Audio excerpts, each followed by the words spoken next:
સુરતમાં કરુણાંતિકા. દેવાના બોજથી પુત્રે માતાની હત્યા કરી, બાદમાં આપઘાત કર્યો.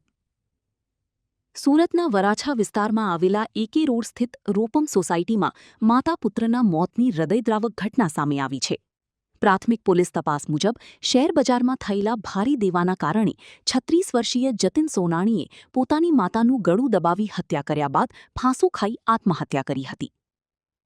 ઘર લાંબા સમય સુધી ન ખુલતા પડોશીઓની શંકા જતા બારીમાંથી જોતા સમગ્ર ઘટના પ્રકાશમાં આવી હતી. ઘટના સ્થળેથી મળેલી સુસાઇડ નોટમાં જતિને દેવાની વ્યથા વ્યક્ત કરી પરિવારની માફી માંગી હતી. સાથે જ કોની પાસેથી પૈસા લેવાના અને કોની ચૂકવવાના છે તેની પણ વિગતવાર નોંધ મળી આવી હોવાનું પોલીસે જણાવ્યું છે.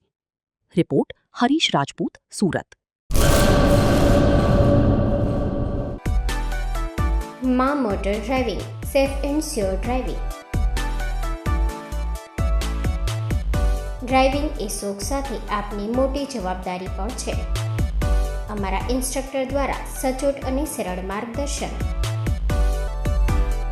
આપની રોજની તાલીમની માહિતી મેળવીને શું અધુરાશ છે એના ઉપર પૂરું ફોકસ કરાય છે.